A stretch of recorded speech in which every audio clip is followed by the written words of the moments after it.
Assistant City Manager Gary Nordquist.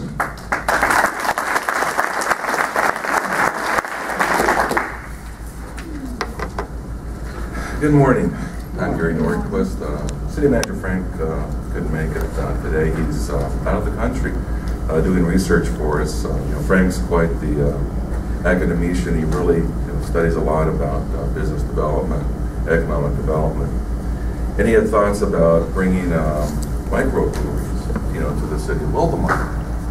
And in this quest to bring a microbrewery to the city of Wildomar, doing his research, and he really gets into it. If you met the guy, he's just fantastic. So he went to the homeland of beer. He's over in Germany. I knew it was doing his diligent research. I'm looking forward to the report. And best of all, it's all on his own dime. Well, good morning. I'm Gary Nordquist. It's my pleasure to be here with just an excellent group. I've been sitting patiently for an hour, listening to government people speak. You'd be to be commended for that. It's an honor to be before such a professional group and outstanding, wonderful people. Oh, hi, Marcia. How are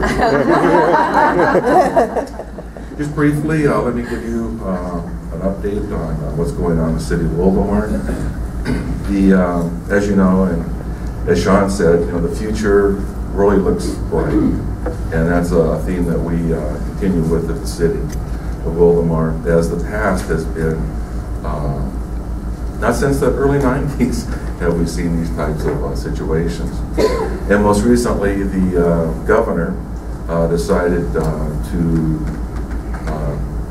steal 25% of our budget, and I'm sure the same thing with Menifee, Eastville, and Lupa.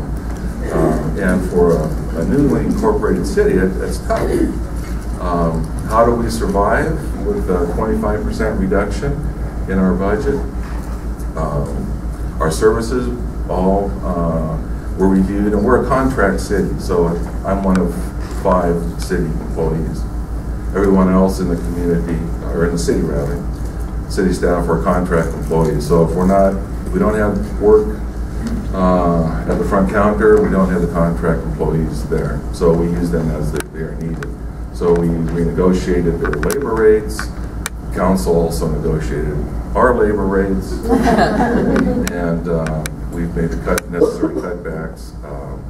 The sheriff department stepped up to the plate, and out of the $1.8 million that was taken by Governor Brown, 1.8 million was taken out of our $8 million budget. So that's a big hit. And the sheriff stepped up, and they cut back to help us out about 1.5 million reduction there. So how do we do that? Well, we had a meeting with the residents, and we asked them to behave for the next couple of years. They all nodded, said yes, we're going to participate, and that speaks to the community spirit of Wildomar. It really is quite a unique community, a lot of community involvement. It's been around, been incorporated for 4 years, but it's been around since 1886. And this community spirit is something that we rely upon heavily with the volunteer efforts that we utilize in the community.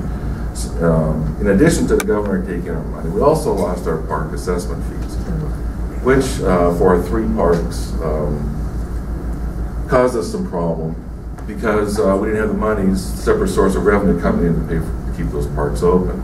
So once again, we reached out to the community. We tried to we had an election to reinstate those assessments. $28 a year was the assessment. It garnered 56% of the vote, but it needed 67%. So it didn't quite make it. But this is a slide here of some of the community spirit that we have. Kaylee and her associate with a lemonade stand, and they raised over $1,000 that they contributed to the parks program.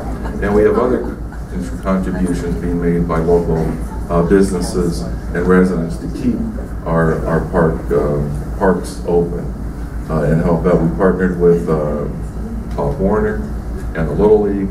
They're helping to maintain the parks, and fundraisers like what Kaylee did have set the tone for the other residents and businesses in the community to participate in this revenue, this new revenue. We talked a little bit about how the economic downturn, and the effects it's had on the city of Wildomar. Actually, well, quarter over quarter for the last 4 quarters last year, we've seen an increase in our sales tax, which is quite remarkable for us.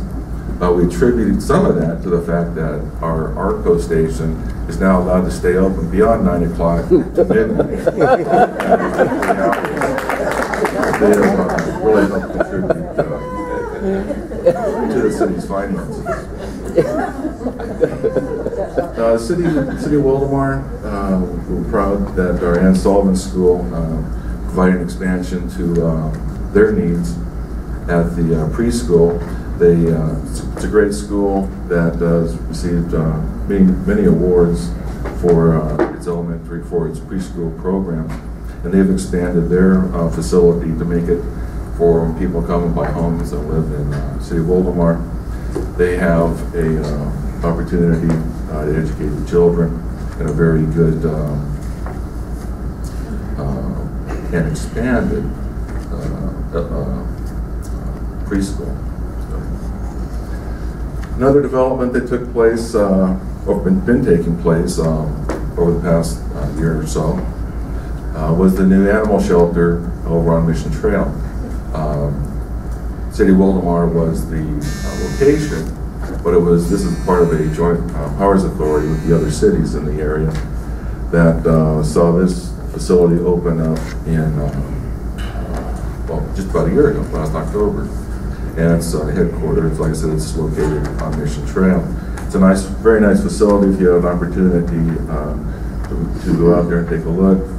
It's quite a change from the one that was in the city of Lake Elsinore, which was a very large property, but it was dated facilities that they had there. So all the cities, Lake Elsinore, Marietta, and Temecula, we're all partners. And Canyon Lake, we're all partners in this animal shelter facility.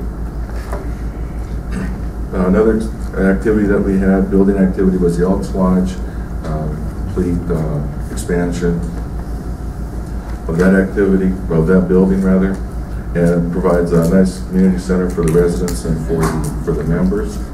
And that opened up just about 6 months ago was the completion on that. The hospital over on just behind City Hall, the Illinois Hospital, completion of their expansion. They have a new, relatively new chief executive officer who's taken charge, and the addition of the 32,000 square feet is really added to the services that are available to a region, and that's how the City of Wildomar views itself as a member and a participant and a partner in the region. What can it do to complement other service needs within the region?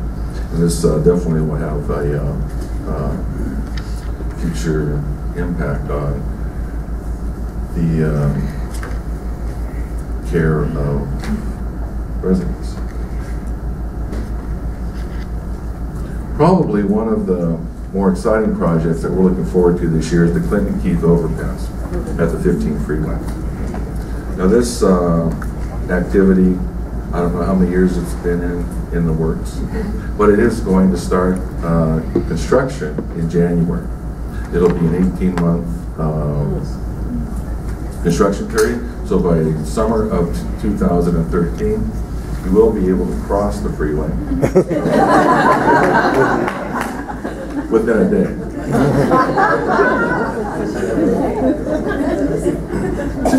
Another project that's on the boards has all its permits, everything from Sierra Club to Army Corps of Engineers, complete with a cougar trail and tunnel through the property is the Oak Springs Ranch.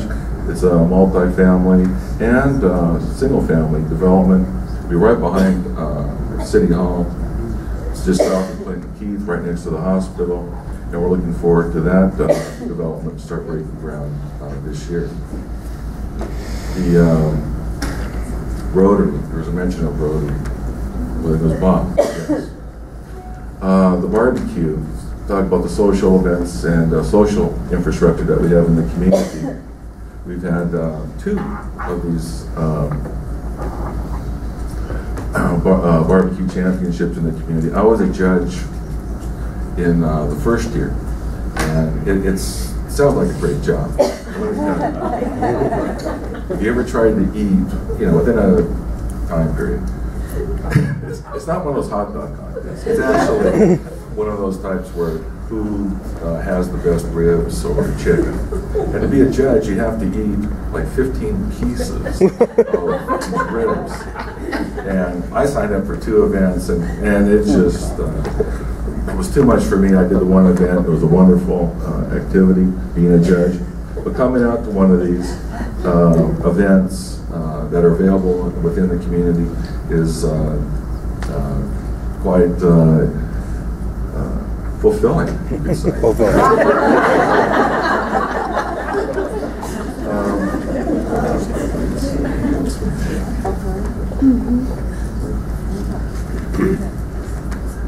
And as we said, Wildomar's, we're still here. We're going to be here for a long time. We have adjusted our budget. We have a lot of partnerships and cooperation from the county, from our adjacent cities, who've been working with us on numerous activities to reduce costs. I like Bob's idea, where you can go ahead and do bow hunting. So here he's really, people are going out of his lake, picking up trash fish and paying him. That's the kind of government ingenuity that we need. That's the way we need to keep thinking about government services.